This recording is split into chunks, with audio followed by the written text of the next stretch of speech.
Hello everyone and welcome back to my channel. This is me Anaira. So yeah मेरी सुबह सुबह तबीयत ख़राब थी, मतलब मुझे हेडेक हो रहा था और मेरी थोड़ी आइज़ भी फुल गई थी, तो फेस में भी स्वेलिंग दिख सकती है आपको। तो मैं बिल्कुल जाने का मन नहीं कर रहा था मुझे ऑफिस, बट आपके जॉब कमिटमेंट्स होते हैं जिसे आप डिच नहीं कर सकते। तो मैं ड्राई फ्रूट्स और जूस पी के बस रेडी हो गई थी।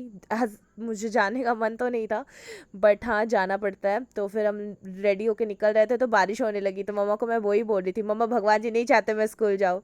तो उसके बाद फिर ऑब्वियसली हमें स्कूल आवर्स में शूट करना अलाउड नहीं होता है, तो हम लोग लंच ब्रेक में थोड़ा बैठ के खाना वाना खा रहे थे। मुझे खाने का बिल्कुल मन नहीं कर रहा था, बट इतना सारा खाना था, बट हम लोग कुछ नहीं खाया था। बस मैंने कोल्ड ड्रिंक पी, तो शर्मा ने कोल्ड ड्रिंक मंगवाई थी मेरे लिए। तो एक्चुअली मुझे क्या हुआ कि इन लोगों को लग रहा था कि मुझे कंजक्टिवाइटिस है, तो इन लोगों ने क्या किया कि मेरे मुंह में दुपट्टा डाल दिया कि नहीं तुम किसी को नहीं देखोगी, क्योंकि स्कूल में क्या आई गेस पूरे बहुत सारे जगह में, रांची में स्पेशली बहुत ज़्यादा आई इन्फेक्शन फैला हुआ है, तो जिसके वजह से आई वॉज स्केयर्ड कि मे बी मुझे हो सकता है, क्योंकि मुझे हेडेक हो रहा था।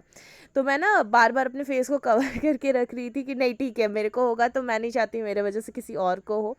तो आई वॉज स्केयर्ड कि मुझे नहीं जाना, मैं थोड़ी डरी हुई भी थी, बट ऐसा कुछ नहीं था। मैं घर पे आने के बाद मुझे पता चला वो नॉर्मल मुझे हेडेक की वजह से और माइग्रेन की वजह से वैसा लग रहा था और कुछ नहीं।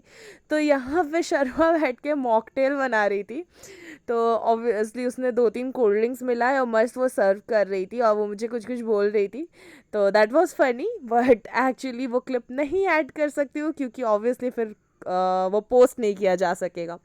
बट हाँ, हम लोग फिर भी बोलते हैं ना, आपके साथ आपके अगर फ्रेंड्स हो ना, आपका मूड या हेल्थ कुछ भी ख़राब हो, तो they will chair you up. वो बहुत ज़्यादा चेयर करते हैं, चाहे आपको टीज़ करके या कुछ भी करके। तो यहाँ पे मैं चिल्ला चिल्ला के बोल रही थी, ठुकरा के मेरा प्यार मेरा इंतकाम देखोगी, क्योंकि हिना मैम बार बार बोलती जाओ घर जाओ, तुमको नहीं रहना होगा यहाँ पे, भागो या तुम यहाँ से, तुमको कंजक्टिवाइटिस हो गया है, घर जाओ। तो ऐसी एज एफ वो मजाक में ही बोल रही थी, ऐसा कुछ सीरियस नहीं था, हम लोग मस्ती ही कर रहे थे।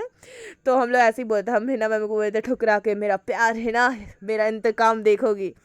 बट ऑब्वियसली ये सारे जो आप काम देख रहे हो, स्कूल में बहुत काम होता है गाइज, ऐसा नहीं है कि हम लोग बैठे रहते हैं। फिर मैं घर आ गई थी, ज़्यादा मैंने कुछ किया नहीं। तो घर पे आने के बाद मम्मा ने बस ऐसे, मैं आके सो गई थी, फिर मैं कॉर्न खाया, फिर मुझे थोड़ा अच्छा लग रहा था तो मैं पढ़ने बैठ गई, क्योंकि मैंने सुबह से ज़्यादा पढ़ाई नहीं की थी।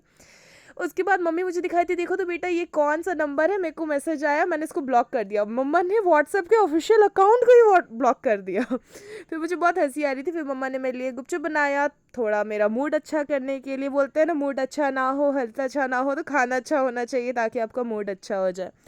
तो ट्रस्ट मी गाइज, मेरी मम्मा बहुत अच्छा खाना बनाती है, तो या मुझे मज़ा आ जाता है, मतलब लाइक मेरे टेस्ट बड्स को मम्मी के ही हाथ का खाना पसंद है। उसके बाद रात में डिनर के लिए मम्मा ने कोफ्ता, आलू की भुंजिया और अचार और रोटी बनाई थी। ये अचार जो आपने देखा ना, ये बहुत टेस्टी है। उसके बाद फिर मैं रात को स्केलेटन शो देख रही थी और मुझे मैं शर्मा को मैसेज करके ही बोल रही थी, हम लोग ना ऐसे ही नाचेंगे जब हम लोग मरवर जाएंगे, फिर फ्यूचर में हम लोग ऐसे ही कुछ करेंगे। तो फिर ऐसे ही थोड़ा मस्ती में हम लोग चैट वगैरह कर रहे थे। उसके बाद फिर मुझे पढ़ाई करना था, तो फिर मैं पढ़ने चली गई। मिलती हूँ नेक्स्ट ब्लॉग में। Till that, goodbye everyone.